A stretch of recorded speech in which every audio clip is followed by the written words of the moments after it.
ರಾಜ್ಯದಲ್ಲಿ ನಡೆದಿರುವ ಆರ್ಥಿಕ, ಸಾಮಾಜಿಕ, ಶೈಕ್ಷಣಿಕ ಸಮೀಕ್ಷೆ ಬಗ್ಗೆ ರಾಜ್ಯ ಚುನಾವಣಾ ಆಯುಕ್ತ ಜಿಎಸ್ ಸಂಗ್ರೇಶಿ ಪ್ರತಿಕ್ರಿಯೆಯನ್ನು ನೀಡಿದ್ದಾರೆ.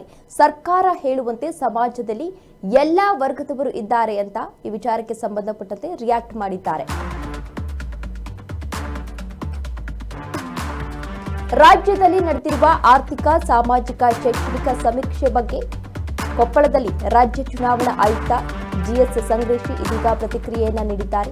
ಸರ್ಕಾರ ಹೇಳುವಂತೆ ಸಮಾಜದಲ್ಲಿ ಎಲ್ಲಾ ವರ್ಗದವರು ಇದ್ದಾರೆ, ಎಲ್ಲವನ್ನ ತಿಳಿಬೇಕು, ಸರ್ಕಾರ ಎಲ್ಲವನ್ನ ಮೊದಲು ಅರಿಯಬೇಕು ಅಂತ ತಿಳಿಸಿದ್ದಾರೆ. ಯೋಜನೆಯನ್ನ ರೂಪಿಸಬೇಕು, ಅದಕ್ಕೆ ಡಾಟಾ ಬೇಕು, ಹಾಗಾಗಿ ಸಮೀಕ್ಷೆಯನ್ನು ನಡೆಸ್ತಿದ್ದೀವಿ. ನಮ್ಮ ಮನೆಗೆ ಬಂದ್ರೆ ನಾನು ಕೂಡ ಮಾಹಿತಿಯನ್ನ ಕೊಡ್ತೀನಿ ಅಂತ ತಿಳಿಸಿದ್ದಾರೆ. ಇದರಿಂದ ಎಲ್ಲಾ ವರ್ಗದವರಿಗೆ ಅನುಕೂಲ ಆಗುತ್ತೆ.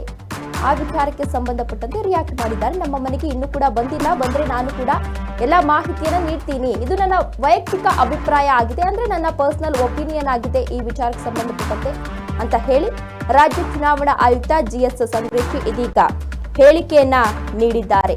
ಅಂದ್ರೆ ಬಡ ಜನರನ್ನ ಗುರುತಿಸಿ, ರಾಜ್ಯದಲ್ಲಿರುವಂತಹ ಬಡ ಜನರನ್ನ ಗುರುತಿಸಿ ಅವರಿಗೆ ಆರ್ಥಿಕ, ಶೈಕ್ಷಣಿಕ ನೆರವನ್ನ ನೀಡುವ ಸಲುವಾಗಿ ಸಿಎಂ ಸಿದ್ದರಾಮಯ್ಯವರು ಈಗಾಗಲೇ ಜಾತಿ ಗಣತಿ ಸಮೀಕ್ಷೆಯನ್ನು ನಡೆಸ್ತಾ ಇದ್ದಾರೆ. ಸೆಪ್ಟೆಂಬರ್ 25ನೇ ತಾರೀಕಿನಿಂದ ಈಗಾಗಲೇ ಜಾತಿ ಗಣತಿ ಸಮೀಕ್ಷೆಯನ್ನು ನಡೆಸಲಾಗಿದೆ. ಇನ್ನು ಜಿಬಿಎ ವ್ಯಾಪ್ತಿಯಲ್ಲಿ 9 ದಿನಗಳ ತಡವಾಗಿ ಅಂದ್ರೆ 4ನೇ ತಾರೀಕಿನಿಂದ ಜಾತಿ ಗಣತಿ ಸಮೀಕ್ಷೆಯನ್ನ ಆರಂಭ ಮಾಡಿದ್ರು. ಕೆಲವೊಂದಷ್ಟು ವಿರೋಧ ಕೂಡ ವ್ಯಕ್ತವಾಗಿತ್ತು. ಈಗಾಗಲೇ ಸಾಕಷ್ಟು ನಾಯಕರು ಅಂದ್ರೆ ಬಿಜೆಪಿಯ ಕೆಲವೊಂದಷ್ಟು ನಾಯಕರು ಈಗಾಗಲೇ ಆಕ್ರೋಶವನ್ನ ವ್ಯಕ್ತಪಡಿಸಿದ್ರು. ಸರ್ಕಾರದಲ್ಲೇ ಬೇರೆ ಬೇರೆ ವಿಚಾರಗಳು ಇದೆ, ಗುಂಡಿ ಮುಚ್ಚೋ ಕೆಲಸ ಇದೆ, ಹೀಗೆ ರಾಜ್ಯದ ಅಭಿವೃದ್ಧಿ ಬಗ್ಗೆ ಗಮನ ಹರಿಸೋದು ಬಿಟ್ಟು ಯಾವುದೇ ವಿಚಾರ ಅಂದ್ರೆ ಯಾವುದೇ ತೊಂದರೆ ಬಂದರೂ ಕೂಡ ಮೊದಲು ಜಾತಿ ಗಣತಿ ಅಂತ ಇಟ್ಕೊಂಡು ಕಾಂಗ್ರೆಸ್ ಸರ್ಕಾರದವರು ಇದೀಗ ಜಾತಿ ಗಣತಿ ಸಮೀಕ್ಷೆಯನ್ನು ನಡೆಸ್ತಾ ಇದ್ದಾರೆ ಅಂತ ವಿಪಕ್ಷದವರು ಆಕ್ರೋಶವನ್ನ ವ್ಯಕ್ತಪಡಿಸಿದ್ರು. ಇನ್ನು ಕೆಲವು ಕಡೆ ಜಾತಿ ಗಣತಿ ಸಮೀಕ್ಷೆಯನ್ನ ನಡೆಸ್ತಾ ಇದ್ದಂತಹ ಸಂದರ್ಭದಲ್ಲಿ ಗಣತಿದಾರರ ಮೇಲೆ ಹಲ್ಲೆಯನ್ನ ಕೂಡ ನಡೆಸಲಾಗಿತ್ತು. ಜೊತೆಗೆ ಇತ್ತೀಚೆಗೊಂದು ಘಟನೆ ನಡೆದಿತ್ತು. ಡಿಕೆ ಶಿವಕುಮಾರ್ ಅವರು ಕೂಡ ಸಮೀಕ್ಷೆಯನ್ನು ನಡೆಸ್ತಾ ಇದ್ದಂತಹ ಸಂದರ್ಭದಲ್ಲಿ ಇಷ್ಟೊಂದು ಪ್ರಶ್ನೆಯನ್ನ ಕೇಳ್ತಿದ್ದೀರಾ, ಟೂ ಮಚ್ ಪ್ರಶ್ನೆ ಆಯ್ತಪ್ಪ ಅನ್ನೋ ಒಂದು ಹೇಳಿಕೆಯನ್ನ ಹೇಳಿದ್ರು. ಜೊತೆಗೆ ಸೋಮಣ್ಣ ಅವರು ಕೂಡ ಅವರ ಮನೆಯಲ್ಲಿ ಗಣತಿ ಸಮೀಕ್ಷೆಯನ್ನು ನಡೆಸ್ತಾ ಇದ್ದಂತಹ ಸಂದರ್ಭದಲ್ಲಿ ಆಕ್ರೋಶವನ್ನ ವ್ಯಕ್ತಪಡಿಸಿದ್ರು. ಏನೇ ಪ್ರಶ್ನೆ ಕೇಳಿದ್ರು ಕೂಡ ಡಿಸಿಎಂ ಡಿಕೆ ಶಿವಕುಮಾರ್ ಜೊತೆಗೆ ಸಿಎಂ ಸಿದ್ದರಾಮಯ್ಯ ಅನ್ನೋ ರೀತಿಯಲ್ಲಿ ಆನ್ಸರ್ ಅನ್ನ ಮಾಡ್ತಾ ಇದ್ರು. ಇದೀಗ ಆ ವಿಚಾರಕ್ಕೆ ಸಂಬಂಧಪಟ್ಟಂತೆ ಚುನಾವಣಾ ಅಧಿಕಾರಿಗಳು ರಿಯಾಕ್ಟ್ ಮಾಡಿದ್ದಾರೆ. ನನ್ನನ್ನ ಬಂದು ಪ್ರಶ್ನೆ ಕೇಳಿದ್ರೆ ನಾನು ಆನ್ಸರ್ ಮಾಡ್ತೀನಿ ಅಂತ ಹೇಳಿದ್ದಾರೆ.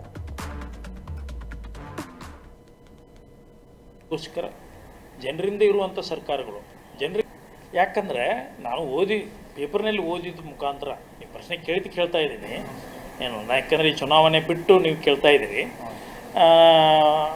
ಯಾಕಂತಂದ್ರೆ ನಮ್ಮ ಸಮಾಜ ಹೇಗಿದೆ ಅಂತಂದರೆ ಎಲ್ಲ ವರ್ಗದವರು ಇದ್ದಾರೆ, ಬಡವರು ಇದ್ದಾರೆ, ಮಧ್ಯಮ ವರ್ಗದವರು ಇದ್ದಾರೆ, ಶ್ರೀಮಂತ ವರ್ಗ ಇದ್ದಾರೆ. ಎಲ್ಲವನ್ನು ತಿಳ್ಕೊಬೇಕಲ್ಲ. ಸರ್ಕಾರಗಳು ಇರೋದು ಅದಕ್ಕೆ ಜನ ಕಲ್ಯಾಣಕ್ಕಾಗಿ ಇರುವಂಥವು, ಜನರಿಗಾಗಿ, ಜನರಿಗೋಸ್ಕರ, ಜನರಿಂದ ಇರುವಂಥ ಸರ್ಕಾರಗಳು.